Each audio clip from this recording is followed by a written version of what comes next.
Fala galera, episódio final de WandaVision e nós não poderíamos aqui, olha, são 6h11 da manhã, não poderíamos deixar de dar os nossos 20 centavos sobre essa série.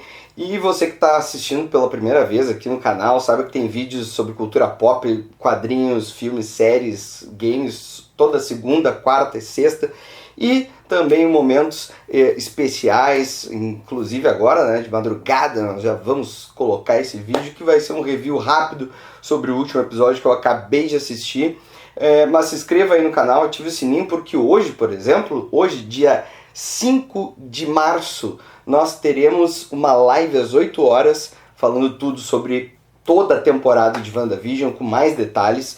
Esse vídeo aqui vai ser só pra gente se localizar em algumas coisas e eu falar pra vocês algumas referências, algo do tipo. Então, se inscreva aí no canal e vamos falar do último episódio dessa série, WandaVision.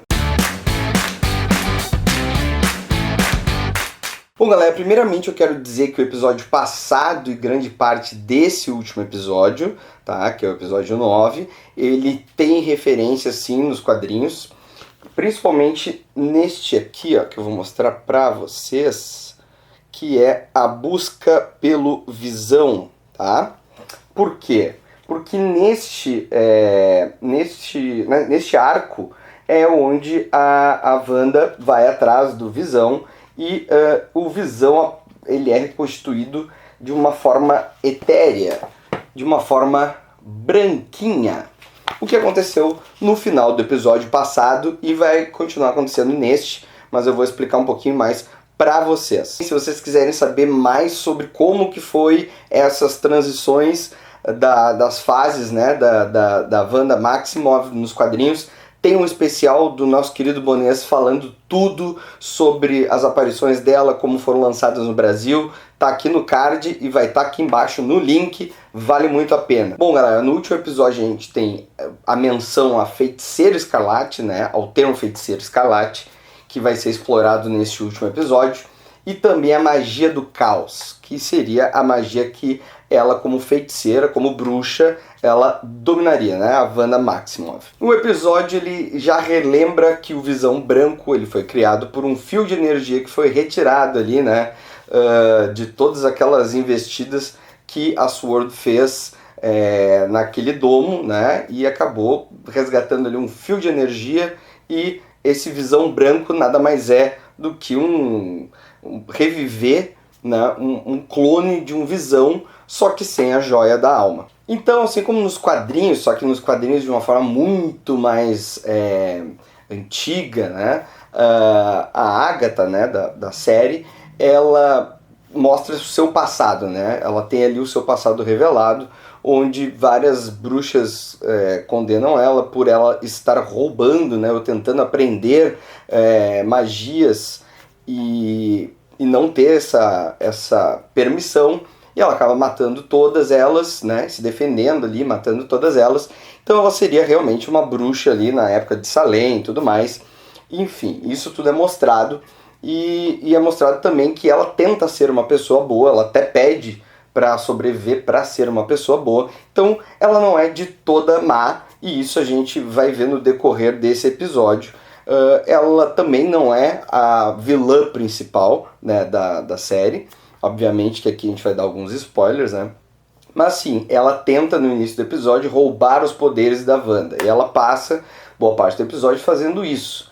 Por quê? Porque aí ela teria aquilo que ela fez lá no passado, que foi roubar o poder de várias bruxas superiores, por assim dizer, mais experientes. Ela queria fazer isso com o poder da Wanda, e ela vai perpassando ali por vários momentos da Wanda, em que a gente vai remodelando algumas lacunas que ficaram entre os filmes e a série da WandaVision, e o porquê de se reconstruir as coisas, por que a Wanda quis trazer o Visão novamente, porque então a gente vai entendendo tudo isso, com a Agatha indo, conduzindo ela para ela ver o que ela realmente fez. Com isso, o Visão Branco lá da SWORD acaba entrando no domo, entrando em Westview, e já parte para o ataque, para a briga generalizada com o Visão sem antes, né, se encontrar com a Wanda e a Wanda achar que realmente ele é o Visão, só que ele não tem sentimento nenhum, assim como no quadrinho. Só que no quadrinho ele tem as lembranças e ele não tem sentimento. Ali ele não tem nem as lembranças e nem sentimento. Ele é feito para vingar, para matar, e enfim, ele entra e já vai direto para matar geral, matar a Wanda, matar o Visão. E aí começa uma batalha entre ele e o Visão, o que eu achei muito bacana, porque também foi uma certa mudança que fizeram. E a Wanda descobre que ela pode consertar tudo aquilo que está indo pelos ares, abrindo o domo e libertando o Westview, porque ela vê que as pessoas estão sofrendo e estão na mão dela, e ela se vê como uma vilã, né? E a Agatha mostra isso para ela, só que quando ela abre o domo, ela perde a sua família, ou seja, o Visão começa a desaparecer, os filhos também, e ela desiste disso. Né? Mais uma vez acontece, ela sente que isso faz parte da criação daquele mundo, que vai pelos ares, só que antes ela quer fazer algumas coisinhas antes de deixar tudo consertado. Vale uma menção honrosa que é muito bacana a evolução, né, a condução da própria Wanda, entre Wanda e o seu passado e a Feiticeira Escarlate. Esse episódio mostra toda essa transição, inclusive a própria roupa dela e algumas coisas que a gente vai falar de temperamento mais pra frente, principalmente no final do episódio.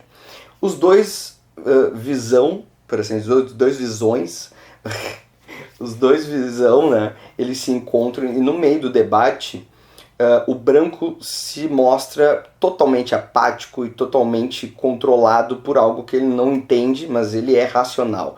Enquanto o Visão criado pela Wanda, ele é apenas uma ilusão, e o outro é apenas um robô, né? Um clone que não tem nada de alma, porque ele não tem a joia da alma. Né? Então, os dois conversando, se tem ali um baita de um diálogo filosófico, para mim, o melhor diálogo do episódio, junto com um no final, que é inacreditável, onde os dois começam a debater. O navio de Teseu é um navio antigo que foi conservado, mas as suas peças começaram a apodrecer e eles foram trocando até que o navio de Teseu não era mais um navio de Teseu, porque não tinha peça nenhuma original. Era ainda o navio de Teseu? Não. Mas as peças antigas e estragadas, aquilo lá era o navio de Teseu? Também não. Só que os dois descobrem que, conversando juntos, que os dois, na verdade, eles eram o navio de Teseu. Para muitas pessoas, a representação do navio de Teseu era o navio de Teseu. E as peças antigas, aquelas destruídas, também eram resquícios e tinham a alma do navio de Teseu. Os dois conversando acabam tendo essa harmonia.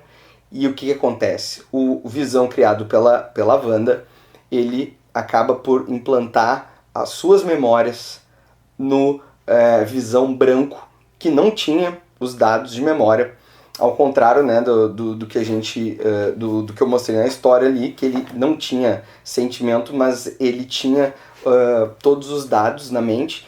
E aí quando ele tem todos os dados na mente, ele fala, eu sou o Visão. E ele sai enlouquecido. Por quê? Porque aí ele entende tudo. E ali, naquele momento, várias coisas do passado da Marvel começam a aparecer rapidamente. É um momento incrível, praticamente assim, um ressurgimento do Visão. A Feiticeira Escarlate, utilizando todo o seu poder, pega a Agatha e bota a Agatha naquela situação com as bruxas antigas lá, só que o feitiço acaba virando contra o feiticeiro, e ela acaba descobrindo que é precursora da magia do caos. Sim, ela tem a magia do caos na mão dela, e ela é uma feiticeira, ela é uma bruxa, e as outras bruxas renascem e começam a chamar ela de bruxa e tudo mais, e aquilo começa a assustar ela. E ela começa aí a entender o grande poder que ela tem nas mãos, e que não é só um poder para fazer o bem ou para reconstituir o bem que ela havia, né, utilizado durante toda essa temporada, mas sim ela pode utilizar para fazer coisas muito pesadas. No episódio anterior tem uma informação muito importante que praticamente define, né, a briga entre a Agatha e a Feiticeira Escarlate, que eu vou chamar sempre de Agatha, tá? Tem o nome nos quadrinhos, tem o nome na série e tudo mais, pra mim sempre é Agatha.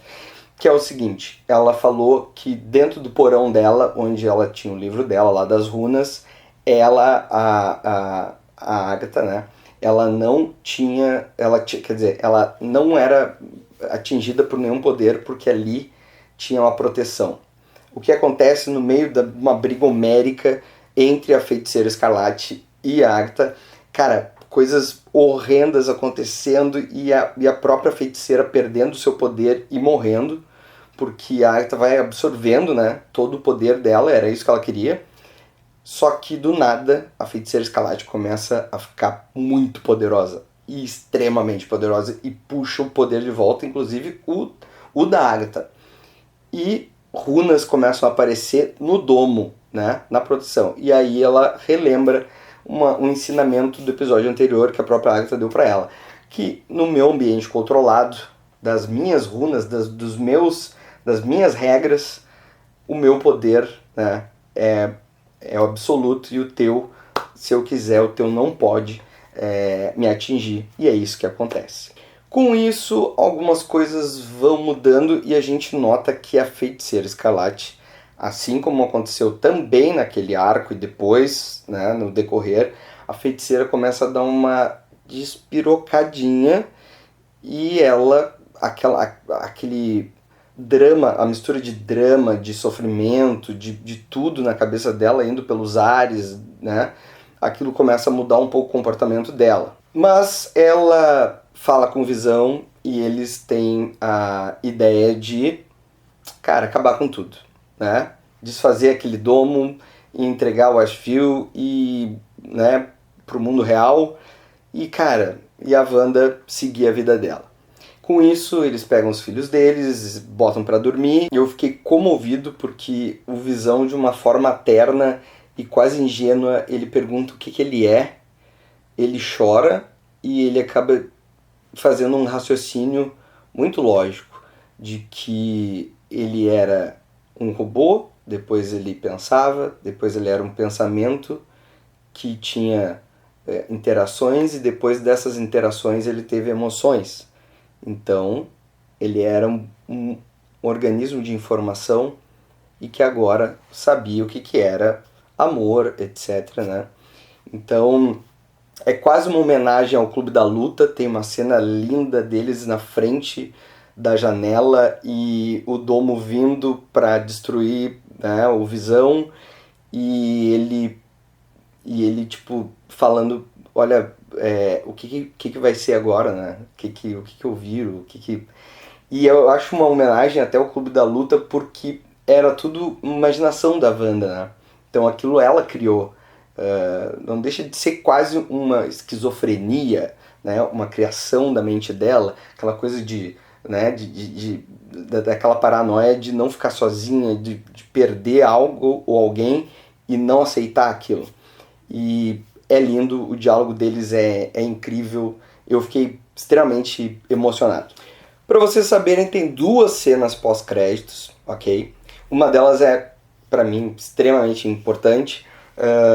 Cara, a Mônica Rambeau é chamada num anfiteatro, lá num cinema, e basicamente ela tem um chamado, né, interestelar, por assim dizer, que ela vai ser a Capitã Marvel, né? Então, não com esse nome, né? Bem provável que não, mas ali já deu a entender que tudo isso leva ela a ser a Capitã Marvel. Que ela foi, né, nos quadrinhos e tal. Não sei qual o nome que vai ser utilizado agora, mas tudo leva a crer que ela vai seguir nessa linha, o que é muito bacana. Sobre a série, muitas coisas podem acontecer, abre espaço para, nesse desmanche do domo e em todas as modificações que foram feitas pela Wanda, nesse lance de abre e fecha o domo, algumas coisas terem sido criadas, o lance dela ser a Feiticeira Escarlate, dela ter um livro dela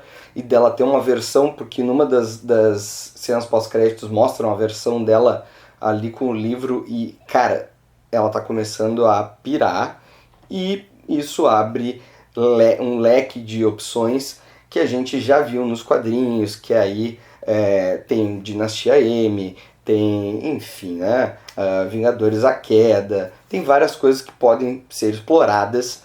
Eu acho uma série que fechou muito bem, mas que a gente não sabe o que esperar. Eu só sei que a Marvel fez muito bem essa ampliação, né, do escopo, e agora ela pode jogar com mais peças dentro desse tabuleiro que é esse multiverso da Marvel. Um episódio, para mim, nota 8,5, 9. Um episódio que fecha legal, achei bonito, emocionante, ao menos para mim, né? Mas enfim, cara, valeu muito. Se inscreva aqui no canal para mais review. Hoje tem live, só para avisar, live WandaVision às 8 horas com uma galera muito bacana. Então se inscreva e até mais, galera.